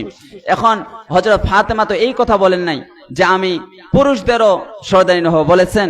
বলেন নাই। তাহলে নারীরা নারীদের উপরে নেতৃত্ব দিবে, নারীরা নারীদেরকে বয়ান শোনাবে ফেস টু ফেস। একটা পঞ্চগড়ে একটা হিজবুত তাওহীদ আছে, হিজবুত তাওহীদ, এই হিজবুত তাওহীদ না, হিজবুত শয়তান, মহিলাদেরকে সামনে নিয়ে কি করে? বয়ান করে। বলে যে পর্দা করার কোনো আয়াত আছে? গন্ড মূর্খ, তো পড়ালেখা করে নাই, কিভাবে বুঝবে যে পর্দা করার আয়াত কোনটা? ওরা বলবে যে এই বোরকা, এটা কি কোরআন হাদিসে কোথাও আছে? বোরকা তো কোরআন হাদিসে কোথাও নেই, কিন্তু পর্দার কথা আছে, বোরকা পরলে পর্দা হয়, এই জন্য পর্দা পরা কি ফরজ। আসলে বোরকা পরেও কিন্তু বেপর্দা হয়, এটাই কিন্তু পর্দা না। পর্দা হচ্ছে নিজেকে আবৃত করে রাখা, যেন পরপুরুষের নজর থেকে হেফাজত হওয়া যায়। তাহলে কেউ যদি বোরকা পরে এর মানে যে পর্দা হয়েছে তা না। বোরকা পরার কারণে যদি আকৃষ্ট ছেলেরা বেশি হয় তাহলে এটা বেপর্দা বেশি। মানে আমার মায়েরা বোনেরা যারা ওয়াজ শুনছেন, পর্দা হলো নিজের শরীরের গঠন কারো কাছে যেন প্রকাশ না পায়, এটা হলো পর্দা। এখন জিন্স আর গেঞ্জি পরে যদি বের হয় তাহলে তো শরীরের গঠন সবগুলো বেপর্দা হয়ে গেল, এটা কখনো পর্দা হবে না। বোরকা পরার পরেও যদি গঠন দেখা যায় এটা পর্দা হবে না। আমার ভাইয়েরা, নবীজি সাল্লাল্লাহু আলাইহি ওয়াসাল্লামের বয়স যখন 35 বছর, ওলিদাত ফাতেমা, ফাতেমা রাদিয়াল্লাহু আনহা নবীজির ঘরে জন্মগ্রহণ করলেন। বন্ধুরা আমার, এই বছরেই কাবা ঘর আগুন লেগে পানি বন্যায় ধ্বংস হয়ে গিয়েছিল। কুরাইশরা ইব্রাহিম আলাইহিস সালামের ভিত্তির উপরে আবার পুনর্নির্মাণ করেছিলেন। তখন হাজরে আসওয়াদ, কালো কালো পাথরকে বসানোর ব্যাপারে দ্বন্দ্ব লেগে গিয়েছিল। ওই যে কাবা শরীফের দেওয়ালে হাজরে আসওয়াদ কালো পাথর আছে না নাই? চাচা চুমা দিয়েছেন? পারেন নাই? এবার ইনশাআল্লাহ দিবেন, ইনশাআল্লাহ পড়েন। আচ্ছা, এবার দিবেন ইনশাআল্লাহ। তাছাড়া এই যে হাজরে আসওয়াদ, হাজরে আসওয়াদকে কে কাবা ঘরের দেওয়ালে বসাবেন এই নিয়ে দ্বন্দ্ব হয়ে গিয়েছে, 4টা গ্রুপ হয়ে গেছে। নবীজি সাল্লাল্লাহু আলাইহি ওয়াসাল্লামের সমাধান দিয়েছিলেন। নবীজি সাল্লাল্লাহু আলাইহি ওয়াসাল্লামের বয়স তখন 35। তিনি সমাধান দিলেন, সবাইকে বললেন তোমরা এই চাদরের 4 গ্রুপ 4 দিকে ধরো, আর মাঝখানে কালো পাথর হাজরে আসওয়াদ। 4 গ্রুপ 4 দিকে ধরেছে, আর নবীজি সাল্লাল্লাহু আলাইহি ওয়াসাল্লাম হাজরে আসওয়াদ কালো পাথর নিয়ে ওয়াজান নবী সাল্লাল্লাহু আলাইহি ওয়াসাল্লাম হাজরে আসওয়াদ, নবীজি কালো পাথর হাজরে আসওয়াদ নিয়ে কাবা ঘরের দেওয়ালে বসিয়ে দিয়েছেন। পড়েন সুবহানাল্লাহ। তারা চারটা গ্রুপ হয়ে গিয়েছিল, দ্বন্দ্ব লেগে গিয়েছিল, এই কাবা ঘরের হাজরে আসওয়াদ কে বসাবে। কিন্তু নবীজি সমাধান দিয়ে দিলেন, ঠিক আছে তোমরা চারদিকে ধরো, তোমাদেরও হলো। আর নবীজি, এটা আল্লাহরই খেলা, নবীজি নিজেই কালো পাথর নিয়ে কাবা ঘরের দেওয়ালে বসিয়ে দিলেন। পড়েন আল্লাহু আকবার। নবীজি সাল্লাল্লাহু আলাইহি ওয়াসাল্লামের বয়স যখন 37 বছর, তিনি একা থাকাকে ভালোবাসতে শুরু করলেন। বন্ধুরা আমার, হাদিসের কিতাব বুখারী, সহিহ বুখারী শরীফের প্রথম অধ্যায়, প্রথম নাম্বার পরিচ্ছেদ, ইমাম বুখারী কিতাব বদিল ওয়াহি, এই অধ্যায়ের মধ্যে বাবু কাইফা কানা বদিল ওয়াহি ইলা রাসূলিল্লাহি সাল্লাল্লাহু আলাইহি ওয়াসাল্লাম, প্রথম নাম্বার পরিচ্ছেদের মধ্যে হাদিসটি এনেছেন। সহিহ বুখারী শরীফের 3 নাম্বার হাদিসের বর্ণনা। সুম্মা হুব্বিবা ইলাইহিল খালা ওয়া কানা ইয়াখলু বিগারি হিরাইন ফায়াতাহান্নাসু ফীহি ওয়া হুয়া তাআব্বুদ। নবীজি সাল্লাল্লাহু আলাইহি ওয়াসাল্লাম হেরা গুহায় একা একা থাকাকে পছন্দ করলেন। হেরা গুহা, সেখানে তিনি একা একা থাকাকে পছন্দ করলেন, ইবাদত করা শুরু করে দিলেন। নবীজি সাল্লাল্লাহু আলাইহি ওয়াসাল্লাম সত্যের সন্ধান করছিলেন, কোনটা হক কোনটা সত্য, সত্য তিনি খুঁজছিলেন। আল্লাহ বলেন ওয়াজাদাকা দাল্লান ফাহাদা, আই হাদাকা ইলাইহা, আপনি রাস্তা খুঁজছিলেন, কোন দিকে যাব, আমি আল্লাহ আপনাকে রাস্তা দেখিয়েছি। এজন্য আমরা রাস্তা হারিয়ে ফেললে রাস্তা দেখান কে? এজন্য সরল সঠিক পথ আমরা কার কাছে চাইব? আমরা সবসময় নামাজে একটা দোয়া করি, ইহদিনাস সিরাতাল মুস্তাকিম, আল্লাহ আমাদেরকে সরল সঠিক পথ দেখাও। আমি যদি কোনদিন পথ ভুলে যাই, হাত ছানি দিয়ে কাছে নিও, মমতার বন্ধনে আমায় বেঁধে সব ভুল ক্ষমা করে নিও। আমি যদি কোনদিন পথ ভুলে যাই, পড়েন আমিন। নবীজি সাল্লাল্লাহু আলাইহি ওয়াসাল্লাম নির্জনে থাকাকে পছন্দ করলেন। সরল সঠিক পথ কোনটা, সত্যের পথ, এটা তিনি সন্ধান করতে লাগলেন। নবীজি আমাদের জন্য হচ্ছেন আদর্শ। নবীজি অফিসিয়ালি যদিও 40 বছরের পরে নবুয়ত প্রাপ্ত হয়েছেন, কিন্তু নবীজির আগের চরিত্রটাও আমাদের জন্য হলো উত্তম আদর্শ। আল্লাহ রাব্বুল আলামিন বলেন 21 পারা 19 নাম্বার পৃষ্ঠার 12 নাম্বার লাইনে আছে, সূরাতুল আহজাবের 21 নাম্বার আয়াত, আল্লাহ বলেন লাকাদ কানা লাকুম ফি রাসূলিল্লাহি উসওয়াতুন হাসানা। আল্লাহ বলেন তোমাদের রাসূলের মধ্যে তোমাদের জন্য রয়েছে উত্তম আদর্শ। নবীজি যদিও 40 বছরে নবী হয়েছেন, নবুয়ত প্রাপ্ত হয়েছেন, কিন্তু 1 থেকে 40 বছরের জীবনটাও আমাদের জন্য অনুপম আদর্শ। কথা বলেন ঠিক কি ঠিক না? সম্মানিত উপস্থিতি, নবীজি সাল্লাল্লাহু আলাইহি ওয়াসাল্লাম হেরা গুহায় একা একা ইবাদত করা শুরু করে দিলেন। এখন প্রশ্ন হলো, নবীজি সাল্লাল্লাহু আলাইহি ওয়াসাল্লাম তখন ইবাদত করতেন কোন ধর্মের অনুসারী ছিলেন? প্রথম কথা হলো, নবীজি সাল্লাল্লাহু আলাইহি ওয়াসাল্লাম কখনো মূর্তিকে টাচ করেন নাই। একটা হচ্ছে মূর্তি, আরেকটা হচ্ছে ভাস্কর্য, আইডল অ্যান্ড কার্ভিংস। মূর্তি আর ভাস্কর্য, মূর্তি বানানো হারাম, এটা শিরিক, যারা কাফের এরা মূর্তি বানিয়ে পূজা করে। আরেকটা হচ্ছে ভাস্কর্য, খোদাই করা ভাস্কর্য, যে ভাইজান বসে আছে দেখে দেখে আরেকটা ভাস্কর্য বানানো, এটা হচ্ছে হারাম। এই ভাস্কর্য বানানো যাবে? আলেমরা যখন বলে ভাস্কর্য বানানো যাবে না, কারো মূর্তি বানানো যাবে না, তখন আলেমদেরকে জেল জরিমানা দেয়, আছে না নাই? এরপরে আয়নাঘর, আলেমদের কত আলেমকে যে আয়না ঘরে রাখা হয়েছিল। 13 সালের শাপলা চত্বরে আলেমদেরকে গুলি করে হত্যা করা হয়েছে, কতজনকে আয়না ঘরে রাখা হয়েছিল। সম্মানিত উপস্থিতি, আলেম যখন বলেন যে মূর্তি বানায়ও না, ভাস্কর্য বানানো যাবে না, তখন তাদেরকে বন্দী করে রেখে দেয়, তাদেরকে ফাঁসির মঞ্চে ঝুলানো হয়, তাদেরকে ষড়যন্ত্র করে জেলখানার মধ্যে বছর কি বছর রেখে তাদেরকে হত্যা করে দেওয়া হয়। কথা বলেন ঠিক কি ঠিক না? তো কি হয়? আলেমরা বলে যে বানানো যাবে না, এজন্য আলেমদেরকে জেল জরিমানা দাও। এক সময় আলেমরা এই চোখের পানি দিয়ে আলেমরা আল্লাহকে বিচার দিবে, অন্যদের মাধ্যমে আল্লাহ তাআলা এটা দেখিয়ে দিবেন, তাদের পতন ঘটিয়ে দিবেন। কথা বলেন ঠিক কি ঠিক না? সম্মানিত উপস্থিতি, তাহলে নবীজি সাল্লাল্লাহু আলাইহি ওয়াসাল্লামের কখনো মূর্তির সাথে সম্পর্ক ছিল না, কখনো ভাস্কর্যের সাথে সম্পর্ক ছিল না। নবীজি ভাস্কর্য ভেঙেছেন, নবীজি মূর্তি ভেঙেছেন, এগুলোর সাথে আমাদের কোনো সম্পর্ক নেই। নবীজি সাল্লাল্লাহু আলাইহি ওয়াসাল্লাম হানিফ সম্প্রদায়ের অন্তর্ভুক্ত ছিলেন। ইব্রাহিম আলাইহিস সালামের ধর্মের যেগুলো বাকি ছিল সেগুলোর উপরে তিনি আমল করতেন।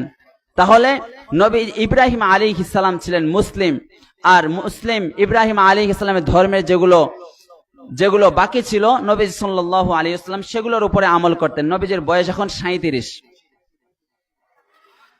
নবীজি সাল্লাল্লাহু আলাইহি ওয়াসাল্লাম 37 বছর থেকে 39 বছর 6 মাস পর্যন্ত হেরা গুহায় ইবাদত করলেন। পড়েন সুবহানাল্লাহ। 37 বছর থেকে 39 বছর 6 মাস পর্যন্ত হেরা গুহায় ইবাদত করলেন। তিনি বাসায় আসতেন, আবার খাবার দাবার নিয়ে যেতেন, আবার কখনো আম্মাজান খাদিজা রাদিয়াল্লাহু আনহা খাবার দিয়ে যেতেন। ওয়া হুয়া তাআব্বুদুল লায়ালিয়া যাওয়াতিল আদদি ক্বাবলা আয়ানজিআ ইলা আহলিহি। নবীজি সাল্লাল্লাহু আলাইহি ওয়াসাল্লাম বাড়ি থেকে খাবার নিয়ে যেতেন, আম্মাজান আয়েশা খাদিজা রাদিয়াল্লাহু আনহা খাবার দিতেন, আর তিনি সেখানে নির্জনে ইবাদত করতেন। নবীজি সাল্লাল্লাহু আলাইহি ওয়াসাল্লামের বয়স যখন, কথাটা মনোযোগ দিয়ে শুনবেন, 39 বছর 6 মাস পূর্ণ হয়েছে, তখন তিনি আর-রুইয়া সাদিকা, গুড ড্রিমস দেখা শুরু করলেন। তখন তিনি আর-রুইয়া সাদিকা, আর-রুইয়া সালিহা, গুড ড্রিমস এগুলো দেখা শুরু করলেন। কেমন স্বপ্ন দেখতেন? তিনি রাতের বেলা যেগুলো স্বপ্ন দেখতেন, ফাকানা লা ইউরা রুইয়া ইল্লা জাআত মিসলা ফালাকিস সুবহে। নবীজি রাতের বেলা যেগুলো স্বপ্ন দেখতেন, সকাল বেলা সেগুলোই হুবহু মিলে যেত, প্রকাশ পেত। পড়েন সুবহানাল্লাহ। মিসলা ফালাকিস সুবহ, সকাল বেলার আলো যেভাবে প্রকাশিত হয়, নবীজির স্বপ্নগুলো এভাবে প্রকাশিত হয়ে যেত। মানে নবীজি সত্যের সন্ধান পাবেন, একটু পরেই সত্যের সন্ধান পাবেন। নবীজি সাল্লাল্লাহু আলাইহি ওয়াসাল্লাম খুঁজছিলেন কোনটা সঠিক পথ, কোনটা বেঠিক, কোনটা হালাল, কোনটা হারাম, কোনটা ন্যায়,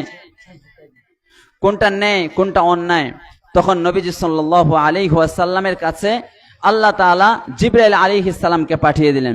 নবীজি সাল্লাল্লাহু আলাইহি ওয়াসাল্লামের বয়স যখন 40 পূর্ণ হলো, হেরা গুহায় নবীজি সাল্লাল্লাহু আলাইহি ওয়াসাল্লামের কাছে আল্লাহ তাআলা জিবরাইল পাঠিয়ে দিলেন। পড়েন আল্লাহু আকবার। আর লম্বা করব না, কয়েক মিনিটের মধ্যে শেষ করে দিচ্ছি বন্ধুরা। আমার নবীজির বয়স 40 বছর পূর্ণ হয়ে গেল। নবীজি হেরা গুহায় নির্জনে নবীজি সাল্লাল্লাহু আলাইহি ওয়াসাল্লাম ইবাদত করা শুরু করেছেন। সহিহ বুখারী শরীফের 3 নম্বর হাদিসের বর্ণনা, হাত্তা জাআহুল মালাকু ওয়া হুয়া ফি গারি হিরাইন, হাত্তা জাআহুল হক ওয়া হুয়া ফি গারি হিরাইন। নবীজি সাল্লাল্লাহু আলাইহি ওয়াসাল্লাম যখন হেরা গুহায় ছিলেন, তখন সত্য চলে আসলো। ফাজা আল মালাক, ফেরেশতা আসলো, জিবরাইল আলাইহিস সালাম আসলেন। ফাকালা ইকরা, জিবরাইল আলাইহিস সালাম নবীজির সামনে এসে বললেন, ইকরা, আপনি পড়ুন। নবীজি বলেন, মা আনা বিকারিইন, ভাই আমি তো পড়তে জানি না।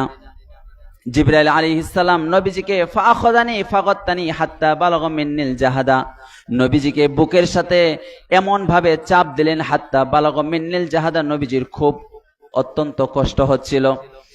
সুম্মা আরসালানি ফাকালা ইকরা, জিবরাইল আলাইহিস সালাম প্রথমবার বুক থেকে ছেড়ে দিয়ে আবার বললেন, ইকরা, আপনি পড়ুন।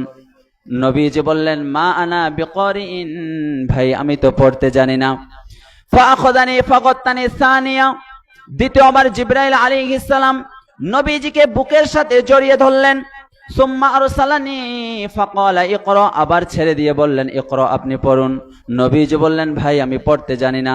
এভাবে তৃতীয়বার, ফাআখাযানি ফাগাত্তানি সালিসা সুম্মা আরসালানি, তৃতীয়বার নবীজি সাল্লাল্লাহু আলাইহি ওয়াসাল্লামকে জিবরাইল আলাইহিস সালাম বুকের সাথে জড়িয়ে দিয়ে চাপ দিয়ে নবীজি সাল্লাল্লাহু আলাইহি ওয়াসাল্লামকে ছেড়ে দিয়ে সূরা আলাকের 5 আয়াত তেলাওয়াত করলেন।